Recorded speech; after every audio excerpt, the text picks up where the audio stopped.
Assalamualaikum warahmatullahi wabarakatuh. Perkenalkan, nama saya Destiwi Ramadhani dengan NIM 180303108. Pada kesempatan kali ini, saya akan menjelaskan tugas proyek Statistika 6 Parametrik dengan dosen pengampu DRA Haja Helma MSI.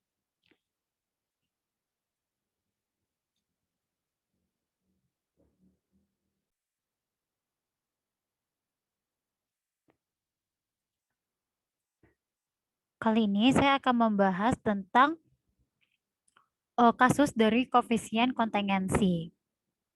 Di sini saya akan membahas tentang problem section 12.4 nomor 3, di mana soalnya adalah a market opinion survey is conducted to determine if the weekly magazine that the individual trusts most is related to his or her annual income. The following table gives the result of a sample of 500 readers.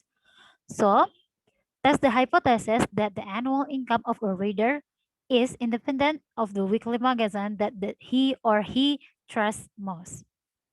Nah, penyelesaiannya adalah yang pertama itu ada judul penelitian. Judul penelitian di sini adalah ketergantungan pendapatan tahunan pembaca atau seorang dengan majalah mingguan yang paling dipercayai pembaca tersebut. Kemudian yang kedua, variabel penelitiannya. Variabel penelitiannya itu ada variabel independen yang merupakan pendapatan tahunan dan variabel dependen yang merupakan majalah mingguan yang dipercayai. Kemudian yang ketiga ada rumusan masalah. Rumusan masalahnya adalah adakah hubungan antara pendapatan atau gaji tahunan seseorang dengan majalah mingguan yang paling dipercayainya. Kemudian yang keempat ada sampel. Sebanyak 500 orang pembaca dengan 3 kelompok pendapatan tahunannya. Nah, yang kelima itu ada hipotesis. Di sini, H0-nya adalah tidak ada hubungan ketergantungan antara pendapatan tahunan pembaca dengan majalah mingguan yang paling dipercayainya. Kemudian HA-nya ada hubungan ketergantungan antara pendapatan tahunan pembaca dengan majalah mingguan yang paling dipercayainya. Kriteria pengujian hipotesisnya terima H0 jika C kuadrat hitungnya itu kecil dari C kuadrat tabel. Kemudian penyajian data. Di sini kita bisa lihat magazine trusted most atau majalah yang paling dipercaya itu ada News Time, Weekly News, USA, dan berbagai majalah lainnya. Nah, kemudian kita lihat annual income atau pendapatan tahunan. Di sini ada 3 kelompok pendapatan tahunan. Yang pertama itu yang kurang dari $20.000. Kemudian yang dari $20.000 sampai $35.000. Dan yang terakhir adalah yang pendapatannya itu di atas $35.000.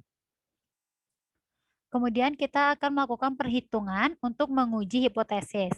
Pertama itu kita akan hitung dulu nilai ekspektasi dengan rumus EIJ sama dengan NI plus dikali N plus J per N. Sehingga kita peroleh hasil sebagai berikut.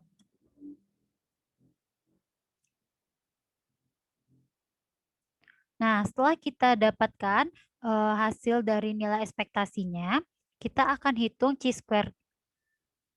C-square-nya.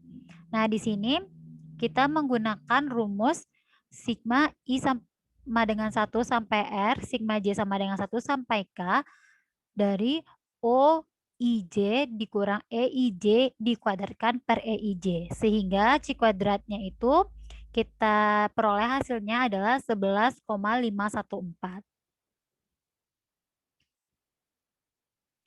Setelah kita mendapatkan nilai C kuadrat, kita akan menghitung koefisien kontingensi C dengan rumus akar C kuadrat per N tambah C kuadrat. Sehingga kita dapatkan hasilnya adalah 0,150. Nah, setelah kita mendapatkan hasil nilai C kuadrat hitung, kita harus mencari terlebih dahulu nilai C kuadrat tabel. Dengan di sini kita ketahui terlebih dahulu, kita cari DK-nya. K itu adalah untuk baris, yaitu maaf, K-nya itu adalah untuk kolom, yaitu merupakan kelompok gaji, yaitu ada 3 dikurang 1, dan R itu adalah row atau barisnya itu, yaitu jenis-jenis majalah yang dipercayai, itu ada 4. Jadi 3 hasil dari DK ini adalah 6. Kita di sini menggunakan alfa 0,05. Sehingga kita peroleh C kuadrat tabel itu adalah 12,59.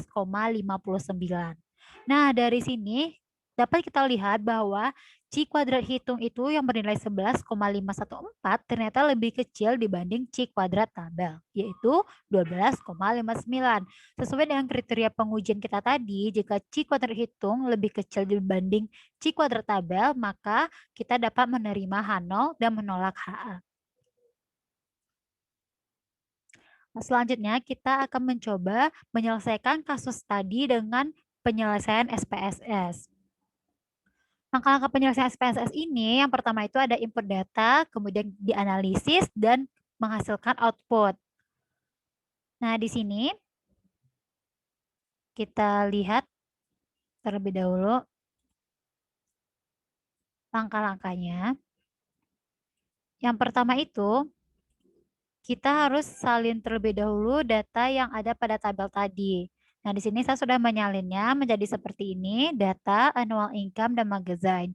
Di sini annual income-nya itu 1111, 222. Nah, kenapa seperti itu? Karena saya misalkan di sini ada annual income kecil dari $20.000 itu dilambangkan dengan 1, yang dari $20.000 sampai $35.000 dilambangkan dengan 2, yang di atas $35.000 dilambangkan dengan 3. Begitu juga dengan kategori majalah yang dipercayai tadi. Untuk News Time itu kodenya 1, Weekly News 2, USA 3, dan Others 4.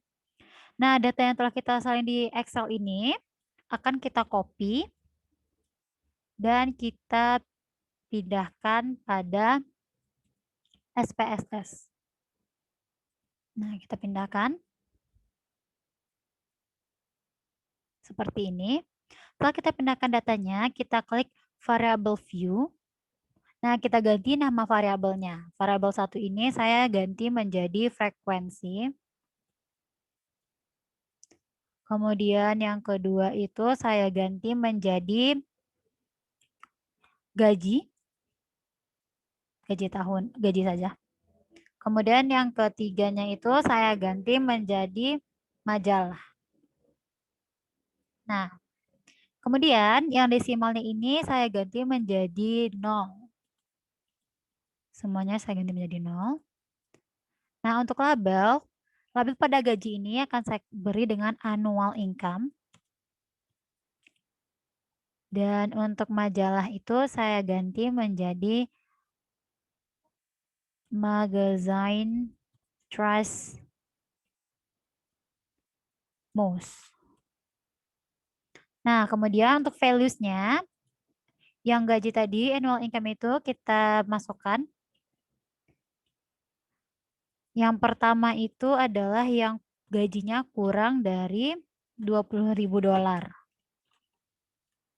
Yang kedua itu gaji yang di antara $20.000, yang dari $20.000 sampai $35.000. Yang ketiga itu saya masukkan above atau di atas $35.000.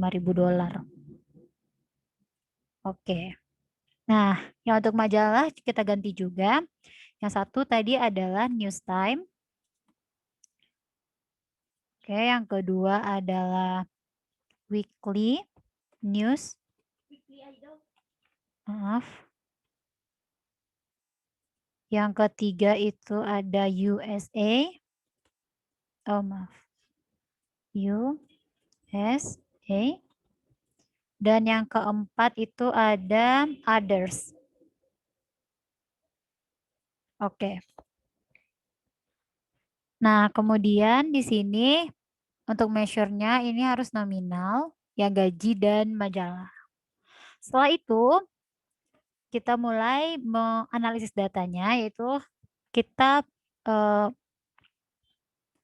tab data ini, kita klik, kemudian kita pilih white cast. Nah, pada white cast ini kita pilih yang white cast by, kita masukkan di sini frekuensi. Oke. Nah, setelah itu kita pilih menu analyze di sini dan kita pilih descriptive statistik. Kemudian kita menuju cross tab. Di sini row-nya kita pilih adalah baris ya, itu magazine trust. Dan kolomnya di sini ada annual income atau gaji. Nah, setelah itu kita pilih statistik. Di sini karena kita menggunakan chi-square, uji chi-square, dan nominalnya itu adalah kontingensi koefisien. Continue, oke. Kemudian kita akan mendapatkan outputnya. Nah, ini adalah output yang diperoleh. Di sini dapat kita lihat persen chi-square-nya itu atau chi-square itunya adalah 11,514 dan p-value-nya ada 0,074. Kemudian kontingensi koefisiennya ada 0,150. Nah, ini kita lihat lagi pada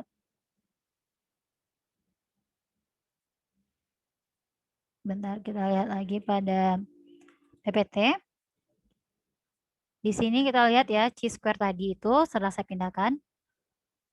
Persen chi-square-nya itu untuk chi kuadrat hitungnya adalah 11,514. Berarti dia lebih kecil dibanding chi kuadrat tabel yang nilainya 12,59. Dan p-value-nya di sini itu ada 0,074, itu lebih besar dibanding alfa yang bernilai 0,05. Berarti ini membuktikan bahwa yang kita cari secara manual itu ternyata menghasilkan hasil yang sama dengan yang kita cari menggunakan SPSS. Kemudian kita lihat lagi kontingensi koefisiennya. Di sini bernilai 0,150. Nah, ini berarti hubungan antara gaji tahunan dengan majalah yang paling dipercaya itu tidak terlalu kuat. Nah, kesimpulannya adalah jadi tidak ada ketergantungan atau hubungan antara pendapatan tahunan pembaca dengan majalah mingguan yang paling dipercayainya. Baiklah, sekian presentasi atau presentasi. Baiklah, sekian yang dapat saya sampaikan. Mohon maaf apabila ada kesalahan kata dan kata-kata saya berulang mungkin karena lumayan grogi. Jadi jika ada salah dan hilaf mohon dimaafkan. Terima kasih telah menonton. Assalamualaikum warahmatullahi wabarakatuh.